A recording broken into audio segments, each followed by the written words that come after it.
Hello दोस्तों, अगर आप लोगों को princess cut boat neck blouse में कटिंग करने में प्रॉब्लम होती है दोस्तों, तो मैं कुछ टिप्स देने वाली हूँ दोस्तों। तो उसके सहायता से आप लोग बहुत ही आसान तरीके से कटिंग कर पाएंगे। तो दोस्तों हमारे वीडियो में आप लोग अंत तक बने रहिएगा। वीडियो को अगर दोस्तों स्किप कर देंगे तो आप लोग अच्छे तरीके से नहीं समझ पाएंगे। तो दोस्तों ये हमारा मेजरमेंट है, हम इसी मेजरमेंट से आपको कटिंग करना बताऊंगी। तो ब्लाउज की लंबाई है दोस्तों 15 इंच, चेस्ट 36 इंच, कमर 27 inch, shoulder 15 inch, dot point की लंबाई 10.5 इंच, आर्म होल 16 इंच, सामने का गला 6.5 इंच, पीछे का गला 4 इंच। इसी मेजरमेंट से हम कटिंग करेंगे दोस्तों। आप अपने हिसाब से करिएगा जितना भी आपका मेजरमेंट होगा। तो दोस्तों ये हमारा ऊपर का फैब्रिक है, ये अस्तर का फैब्रिक है। तो मैं अस्तर का फैब्रिक 1 मीटर ली हूँ दोस्तों, और सबसे पहले मैं यहाँ पेपर पे कटिंग करूंगी। अगर आप चाहें तो अस्तर के फैब्रिक में भी डायरेक्ट कटिंग कर सकते हैं दोस्तों। पेपर में कटिंग करने का मतलब ये होता है दोस्तों कि उसमें बहुत ही अच्छे तरीके से हम जो हमारा साइड का प्रिंसेस कट का जो सिलाई वाला मार्जिन होता है, तो हम यहाँ पे अच्छे तरीके से दे पाते हैं। तो दोस्तों यहाँ पे मैं बैक पार्ट की कटिंग करूंगी। तो यहाँ पे सबसे पहले मैं लंबाई का मेजरमेंट ले रही हूँ। तो ब्लाउज की लेंथ है दोस्तों 15 इंच, तो मैं यहाँ पे 1 इंच प्लस करूंगी, तो 16 इंच पे निशान लगा रही हूँ। अब यहाँ पे शोल्डर की चौड़ाई है दोस्तों 16 इंच, तो मैं 16 का यहाँ पे हाफ करूंगी। तो यहाँ पे दोस्तों मैं 8 इंच पे निशान लगा रही हूँ। और इसके बाद आपको यहाँ पे हाफ इंच आर्म होल की तरफ डाउन कर देना है। और यहाँ पे मैं गले की चौड़ाई रख रही हूँ बॉट नेक का 4 इंच रख रही हूँ। आप अपने अनुसार रखिएगा जितना आपको शोल्डर पट्टी चाहिए दोस्तों। तो यहाँ पे दोस्तों मैं 4 इंच की गले की चौड़ाई रख ली हूँ। अगर आप यहाँ पे जैसे कि कभी भी बॉट नेक बना रहे हैं दोस्तों, तो आप यहाँ पे 1 इंच 1.5 इंच जितना भी आपकी मर्जी हो आप यहाँ पे शोल्डर रख सकते हैं। जब आप यहाँ पे दोस्तों शोल्डर का चौड़ाई कम रखेंगे तो आपका ये गला ऑलरेडी चौड़ा हो जाएगा। तो एक रीजन तो ये हो गया दोस्तों। और यहाँ पे जितना भी हमारा शोल्डर का ये चौड़ाई है, जैसे कि यहाँ पे मैं टोटल ली हूँ 8 इंच, तो मैं यहाँ पे 7.5 इंच पे निशान लगा रही हूँ ऊपर से नीचे की तरफ। अब आपको यहाँ पे चेस्ट वाले निशान को इस तरीके से लगा देना है। तो दोस्तों चेस्ट है यहाँ पे 36 इंच, तो आपको 4 से डिवाइड कर देना है। तो यहाँ पे मैं टोटल ले रही हूँ 9 इंच। आपको 1 तिहाई रखना है। ये हमारा ब्लाउज का मेजरमेंट कंप्लीट है फुल। और यहाँ पे आपको 1.5 इंच एक्स्ट्रा मार्जिन ले लेना है। 27 इंच कमर है दोस्तों, तो यहाँ पे 27 को आपको 4 से डिवाइड कर देना है। तो यहाँ पे मैं ले रही हूँ 6.5 पॉइंट, और 1 इंच आपको डॉट पॉइंट बैक पे पड़ेगा, उसको रख लेना है। इसके बाद आपको 1.5 इंच सिलाई मार्जिन ऐड कर लेना है। अब ये दोनों निशान से आपको इस तरीके से मिला देना है। डॉट पॉइंट वाले मार्जिन को छोड़ देना है। तो यहाँ पे दोस्तों जितनी हमारी कमर थी वहाँ पे 4 से डिवाइड करके मैं 1 तिहाई रखी हूँ। इसके बाद यहाँ पे 1 इंच का एक्स्ट्रा रखी हूँ जो हमारा बैक पे प्लेट पड़ता है। इसके बाद मैं यहाँ पे 1.5 इंच का एक्स्ट्रा मार्जिन रखी हूँ। तो जो हमारा ये फिटिंग वाला मार्जिन है कमर का, उसको छोड़ के आपको यहाँ पे निशान लगा देना है कमर का। इसके बाद यहाँ पे आपको ये फिटिंग वाले निशान से इस तरीके से इंची टेप को रखना है, डबल फोल्ड कर लेना है। और यहाँ पे आपको आसानी से किसी भी साइज पे आपको डॉट की चौड़ाई को निकाल देना है। यहाँ पे आप अपने ये ब्लाउज के अनुसार यहाँ पे डॉट की लंबाई रख सकते हैं। ये देखिए मैं यहाँ पे टोटल रख रही हूँ 5.5 इंच, तो हाफ इंच हमारा सिलाई में चला जाएगा, टोटल बचेगा हमारा 5 इंच। तो यहाँ पे आपको जो 1 इंच में डॉट की चौड़ाई दे रही थी, तो आपको बीच वाले ये निशान से हाफ इंच का दोनों साइड का निशान लगा देना है। अब यहाँ पे मैं कमर की तरफ आपको ऊपर की तरफ एक निशान लगाना है 1.25 इंच पे। तो वहाँ पे हमारा बीच में जो होता है तो ऊपर की तरफ चढ़ जाता है दोस्तों, जो बीच का सेंटर होता है। और जो हमारा यहाँ पे आइट साइड फिटिंग वाले साइड की तरफ आप कभी भी ध्यान दीजिएगा, तो यहाँ पे नीचे की तरफ झुकता हुआ आपको नजर आएगा। तो बहुत ही अच्छा बैक का हमारा बराबर फिटिंग दिखेगा। तो आर्म होल का यहाँ पे 1 इंच का आपको इस तरीके से निशान लगाना है। तो यहाँ पे भी आपको नाप लेना है, जैसे कि यहाँ 8 इंच है दोस्तों, तो 8 इंच हमारा ये वाला भी निशान होना चाहिए। और ये निशान को आपको यहाँ पे मिला देना है अच्छे तरीके से। ये हमारा राउंड का शेप हो गया। अब यहाँ पे जो मैं हाफ इंच का आर्म होल की तरफ डाउन करी थी, तो आपको इस तरीके से गले वाले निशान की तरफ यहाँ पे मिला देनी है। आर्म होल की जो गोलाई है दोस्तों 16 इंच है, तो आपको यहाँ से इस तरीके से मेजरमेंट करना है। तो यहाँ पे ये हमारा कंप्लीट 16 इंच आ गया है जितना हमारा आर्म होल है। तो हमारे जो गले की बॉट नेक की लंबाई है दोस्तों बैक पार्ट की, तो 4 इंच है। तो मैं यहाँ पे 3.5 इंच हमारा रेडी होगा, और हाफ इंच यहाँ पे सिलाई मार्जिन को ऐड कर लूंगी। 4 इंच पे टोटल मैं निशान लगा रही हूँ। तो बैक में यहाँ पे बॉट नेक की लंबाई 4 इंच रखी हूँ। आपको इस तरीके से कोष्ठक बना लेना है। तो यहाँ पे आपको इस तरीके से बॉट नेक का शेप दे देना है। तो यहाँ पे मैं टोटल लंबाई ले रही हूँ दोस्तों, गले की लंबाई 10 इंच, तो 9.5 इंच रेडी होगा। तो यहाँ पे मैं कुछ डिजाइन करूंगी बैक पार्ट में। फिर आपको यहाँ पे हल्का सा राउंड का शेप लगा देना है। तो इस तरीके से यहाँ पे दोस्तों बैक पार्ट का मैं निशान लगा दी हूँ। आपको एक बार और गले के बारे में मैं समझा देती हूँ। गले की जो चौड़ाई है बोट नेक की दोस्तों 4 इंच है और गले की लंबाई है बोट नेक की 4 इंच। हाफ इंच यहाँ पे सिलाई पे दब जाएगा तो 3.5 इंच लेंथ बचेगी बोट नेक की। फिर इसके बाद यहाँ पे टोटल लंबाई ली हूँ 10 इंच और यहाँ पे स्टिचिंग करने के बाद आपका टोटल गला बचेगा 9.5 इंच। तो दोस्तों आप अपने साइज के अनुसार लीजिएगा, आपको कितना डीप चाहिए और कितना छोटा गला चाहिए।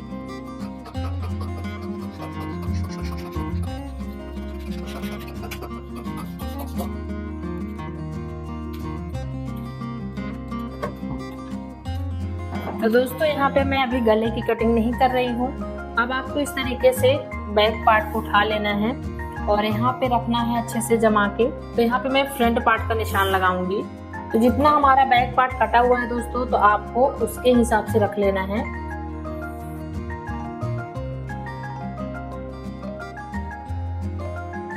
तो गले की लंबाई है दोस्तों फ्रंट पार्ट की 6.5 इंच। तो मैं यहाँ पे हाफ इंच सिलाई मार्जिन के लिए ऐड कर रही हूँ, तो 7 इंच पे निशान लगा रही हूँ। फिर इसके बाद आपको इंची टेप नहीं उठाना है दोस्तों। डॉट पॉइंट की लंबाई है दोस्तों 10.5 इंच। तो मैं यहाँ पे 11 इंच पे निशान लगा रही हूँ। हाफ इंच हमारा सिलाई मार्जिन में चला जाएगा। अब यहाँ पे मैं दोनों निशान को पहले सीधा कर लूंगी। तो यहाँ पे मैं गले का निशान को भी सीधा कर ली हूँ। शोल्डर से नीचे की तरफ, ये जो हमारा शोल्डर है दोस्तों, तो नीचे की तरफ मैं यहाँ पे 4 इंच पे निशान लगा रही हूँ। अब यहाँ पे भी आपको यहाँ पे 4 इंच जो नीचे की तरफ निशान लगाई हूँ, तो आपको ऊपर से इस तरीके से निशान को मिला देना है। अब यहाँ पे दोस्तों मैं बस्ट की चौड़ाई निकालूंगी। जैसे कि हमारा चेस्ट जितना भी है, जैसे कि 36 इंच चेस्ट है, तो आपको वहाँ पे 10 से डिवाइड करना है। तो यहाँ पे 36 को आपको 10 से डिवाइड करेंगे दोस्तों, तो ये हमारा आ रहा है 3 इंच 6 पॉइंट। तो मैं यहाँ पे 3 इंच 6 पॉइंट पे निशान लगा रही हूँ। इसी 3 इंच 6 पॉइंट पे आपको हाफ इंच माइनस करना है। आपको यहाँ पे कमर पे निशान लगाना है। अब इसके बाद आपको यहाँ पे इस तरीके से स्केल को रखना है और ये जो मैं शोल्डर से नीचे की तरफ 4 इंच पे निशान ली थी, तो आपको यहाँ पे मिला देना है। तो दोस्तों यहाँ पे आपको जैसे कि यहाँ से मैं शोल्डर से नीचे की तरफ 4 इंच ली, अब आपको यहाँ से ये सीधे डॉट पॉइंट वाले निशान पे मिलाई हूँ, फिर डायरेक्ट यहाँ कमर पे। अब यहाँ पे आपको हाफ इंच नीचे की तरफ कर देना है और ये वाले पॉइंट पे आपको यहाँ पे मिला देना है। ये बहुत ही जरूरी है, आपको हाफ इंच जरूर नीचे की तरफ करना है और ये वाले मेन पॉइंट पे मिला देना है। अब यहाँ पे मैं दोस्तों यहाँ पे आर्म होल के पास मैं यहाँ पे 1.25 इंच का डॉट की चौड़ाई निकालूंगी, जो हमारा आर्म होल में झोल आता है।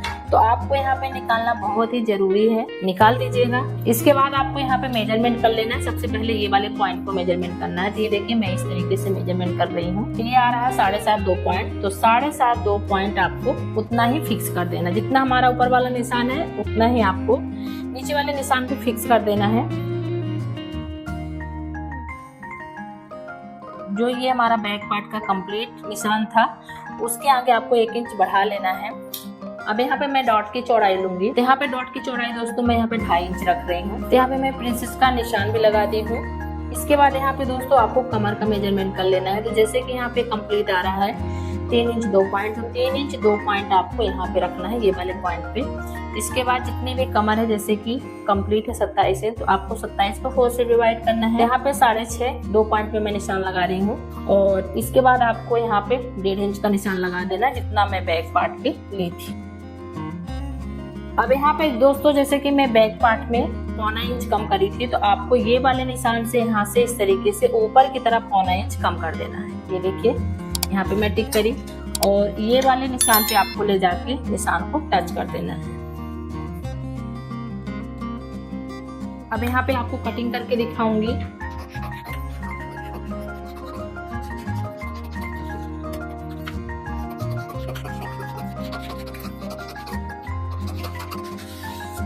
तो जो हमारा खराब पेपर था दोस्तों, मैं उसको कट करती हूँ। अब यहाँ पे ये जो हमारा मेन निशान लगा हुआ है, तो आपको इस तरीके से कटिंग कर लेना है। इसके बाद आपको साइड वाले पार्ट को यहाँ पे जो ये हमारा निशान दिख रहा है, तो आपको इस तरीके से रख लेना है, उसी के ऊपर ऐसे टच करना है। अब इसके बाद आपको यहाँ पे 1.25 इंच का निशान लगाना है अंदर की तरफ। तो आप यहाँ पे 1.25 इंच से 1 इंच तक अंदर की तरफ इसको गहरा कर सकते हैं। अगर आप ऐसा नहीं करेंगे तो यहाँ पे आपका फ्रंट पार्ट पे झोल आएगा, जो हमारा कपड़ा है तो ऊपर की तरफ फूलने लगेगा।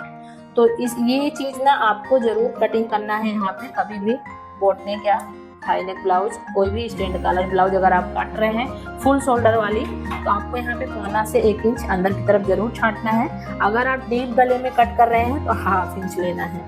तो आपको यहाँ पे ये चीज़ को ध्यान देना है दोस्तों। आर्म होल का भी मेजरमेंट करके दिखा देती हूँ। तो पहले तो आपको यहाँ पे 1.5 इंच छोड़ देना है, जो हमारा फिटिंग वाला हो गया। ये देखिए, अब ये वाले निशान से मैं आपको मेजरमेंट करके दिखाऊंगी कि हमारा आर्म होल छोटा है कि फिक्स है। ये देखिए दोस्तों, कंप्लीट 8 इंच है और 1/2 इंच सिलाई मार्जिन। आपको यहाँ पे कट लगा देना है ताकि आपको स्टिचिंग करते समय प्रॉब्लम ना आए।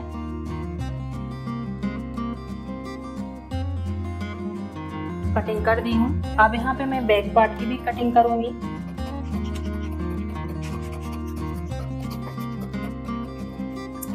ये देखिए दोस्तों, इस तरीके से यहाँ पे मैं बैक पार्ट की कटिंग और फ्रंट पार्ट की कटिंग आपको बहुत ही आसान तरीके से बताएंगे दोस्तों। अब यहाँ पे चलते हैं दोस्तों, आपको कपड़े में कटिंग करके दिखाऊंगी। जो हमारा अस्तर का फैब्रिक है उसमें मार्जिन कैसे देते हैं। ये हमारा बैक पार्ट है दोस्तों। तो जिस तरीके से हमारा पेपर कटा हुआ है दोस्तों, उसी तरीके से मैं यहाँ पे सेम कटिंग कर रही हूँ। तो यहाँ पे मैं शोल्डर की तरफ 1/2 इंच बढ़ा रही हूँ ऊपर की तरफ। ये हमारा बैक पार्ट हो गया दोस्तों। अब ये बैक पार्ट को मैं साइड करूंगी। फ्रंट पार्ट का है प्रिंसेस वाला भाग। यहाँ पे ये आपको आर्म होल की तरफ मैं एकदम सेम कट कर रही हूँ दोस्तों। आपको ये जो प्रिंसेस वाला भाग है दोस्तों, तो यहाँ पे आपको 1/2 इंच सिलाई के लिए बढ़ा लेना है। और यहाँ पे आपको दिख रहा होगा, मैं हुक आई के लिए भी 1/2 इंच एक्स्ट्रा रखी हूँ। आपको फ्रंट पार्ट में भी 1/2 इंच शोल्डर को बढ़ा लेना है ऊपर की तरफ। तो दोस्तों आप लोग देख सकते हैं, शोल्डर की तरफ मैं 1/2 इंच बढ़ाई हूँ और 1/2 इंच होगा एक मार्जिन के लिए। और जो हमारा प्रिंसेस कट साइड में सिलाई होगा, तो यहाँ पे भी मैं 1/2 इंच बढ़ा ली। फिटिंग वाला साइड, जो यहाँ पे साइड का प्रिंसेस पार्ट है, तो मैं इसको भी आपको कटिंग करके दिखा रही हूँ। अब इस साइड भी आपको 1/2 इंच सिलाई के लिए बढ़ा लेना है। तो दोस्तों आप लोग यहाँ पे देख सकते हैं, यहाँ पे मैं पहले तो आपको पेपर पे कटिंग करके दिखाई हूँ और फिर इसके बाद आपको अस्तर पे मार्जिन कैसे देते हैं। जब यहाँ पे मैं कटिंग करती हूँ तो 1/2 इंच हमारा आर्म होल की तरफ डाउन हो जाता है और कमर में 1/2 इंच सिलाई चला जाता है, तो हमारा 1 इंच खत्म हो जाता है। तो दोस्तों मैं उम्मीद करती हूँ कि यहाँ पे बोट नेक प्रिंसेस कट की जो कटिंग करके दिखाई हूँ आप लोग को तो बहुत ही पसंद आएगी। तो प्लीज वीडियो को ज्यादा से ज्यादा अपने दोस्तों के साथ शेयर करें और आप लोग प्लीज कमेंट में बताया करिए दोस्तों कि कहाँ पे आप लोग को समझ में नहीं आता है, तो मैं आप लोग को जरूर रिप्लाई दूंगी दोस्तों। ज्यादा से ज्यादा आप लोग हमारे चैनल को सपोर्ट करिएगा। Thank you so much.